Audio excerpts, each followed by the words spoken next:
পুনৰবাৰ আপোনালোক সকলোকে স্বাগতম জনাইছোঁ ভাস্কৰ প্ৰিয়ম হাজৰিকাৰ সুন্দৰ অনুভৱৰ ৰেডিঅ' অন্য এটি খণ্ডৰ মাজলৈ।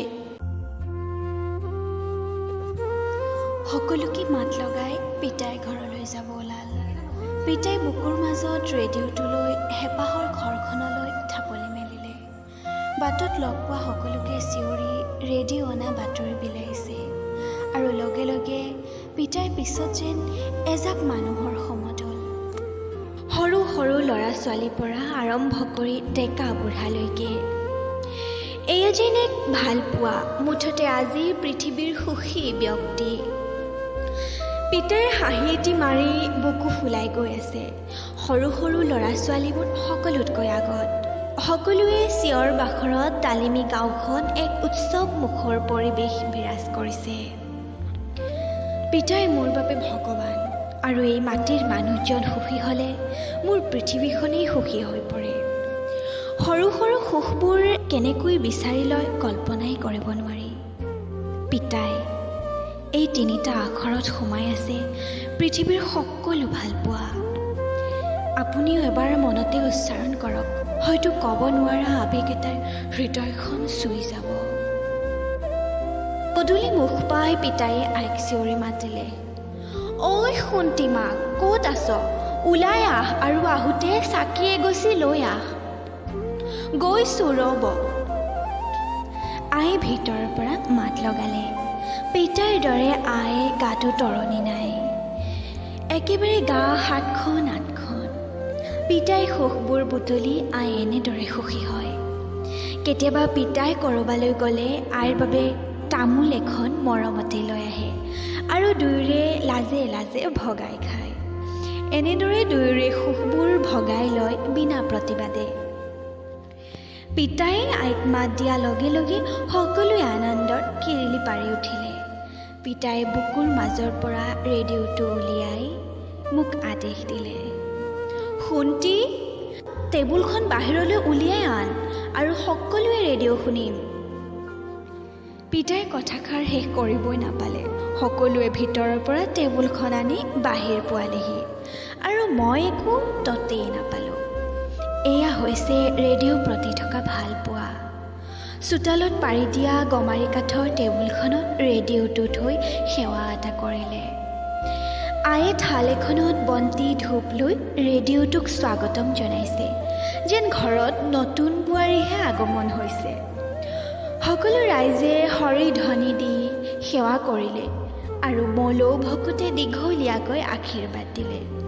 মই লক্ষ্য কৰিছিলোঁ, সেৱা কৰা অৱস্থাত পিতাই চকুলো মাটি টোপ টোপকৈ সৰি পৰিছে। হয়তো এয়াই আনন্দৰ বন্যা। সেৱা কৰাৰ পিছত সকলোৱে ৰেডিঅ'টো জুমি জুমি চাবলৈ ধৰিলে। সকলোকে বহিবলৈ দি ৰেডিঅ' চুইচত হাত বুলালে।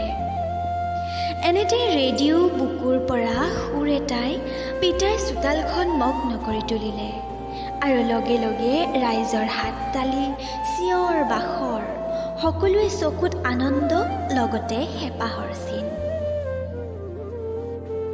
এয়া আকাশবাণী নগাঁও আৰম্ভ কৰিব ওলাইছোঁ সকলোৰে প্ৰিয় অনুষ্ঠান গীতিমালিকা।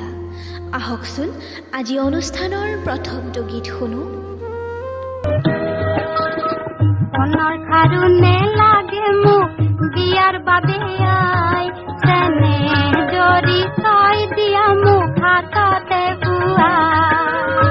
সোণৰ খাৰুনে লাগে মোক বিয়াৰ বাবে আই, চেনে জৰি ছয় দিয়া মোক হাততে বোৱা।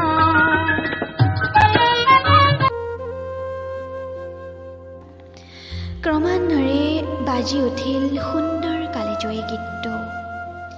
এনেকৈ অহৰহভাৱে পিতাই চোতালখন সুৰৰ মূৰ্ছনাত ডুব যাব ধৰিলে।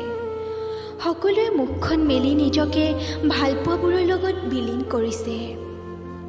সুৰৰ লহৰত আজি পিতাই ঘৰখনে এক নতুন সাজ পিন্ধিছে। পিতাই ভালপোৱা চহৰখনত আজি জোনাক নামিছে।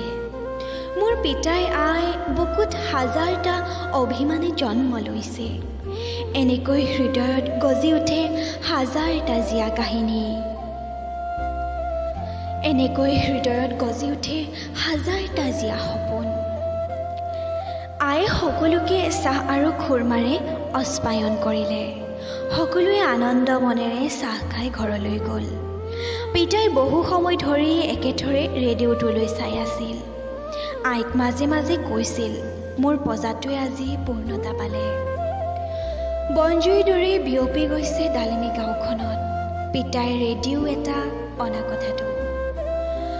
নদী পাৰত পানী আনিব যোৱা গাভৰুহঁতৰ পৰা আৰম্ভ কৰি ভলুকা দোকানৰ চাংখনতো সেই একেই আলোচনা। গাঁওখনত পিতাৰ এটা গুৰুত্বপূৰ্ণ বাতৰি শিৰোনাম আৰু সকলোৱে গৌৰৱৰ ব্যক্তি। পিতাই ৰেডিঅ'টোলৈ সকলোৱে গৌৰৱ কৰে। আমাৰ ডালিমী গাঁৱতো ৰেডিঅ' আছে, তাকো একেবাৰে নতুন ৰেডিঅ'। আয়ে আজি নতুন মেখেলা চাদৰ এযোৰ পিন্ধি বৰ গৌৰৱে পানী আনিব গৈছে। সকলোৱে আইক আগুৰি ধৰি প্ৰশ্ন কৰিছে। আয়ে বৰ গৌৰৱে সকলোৰে প্ৰশ্নসমূহ এটাৰ পিছত এটাকৈ উত্তৰ দিছে আৰু সকলোকে চাহপানী এটোপা খাবলৈ মাতিছে। লগৰবোৰৰ আগত মই এতিয়া সকলো আৰু সমনীয়া ওচৰত মই ৰজা। সমনীয়াৰ লগত যি খেল খেলোঁ মোক সকলোৱে জিকিব দিব লাগিব, নহ'লে ৰেডিঅ' কাকো চাব নিদিওঁ। কেতিয়াবা ৰেডিঅ'টোৰ কথা এনেকৈ বৰ্ণনা দিওঁ, সকলোৱে যে মুখ মেলি শুনি থাকে। পিতাই আজি ঘৰৰ হাঁহটো মাৰি সকলোকে ভাত খাব মাতিলে। আয়ে বৰ হেঁপাহে হাঁহ আৰু কোমোৰাৰ আঞ্জা ৰান্ধিলে। সকলোৱে ৰেডিঅ' সুৰবোৰ শুনি শুনি হেঁপাহ পলুৱাই খালে। ভাত খাবলৈ সকলো সোনকালে আহিছিল, কাৰণ ৰেডিঅ' সুৰবোৰ শুনিবলৈ। পিতাই দুচকুত এতিয়া বহুত সপোন। সকলোৱে ভাত পানী খাই যোৱাৰ পিছত ৰেডিঅ'টো বুকুত সাৱটি পিতাই কেতিয়ানো টোপনি গ'ল গমেই নাপালে।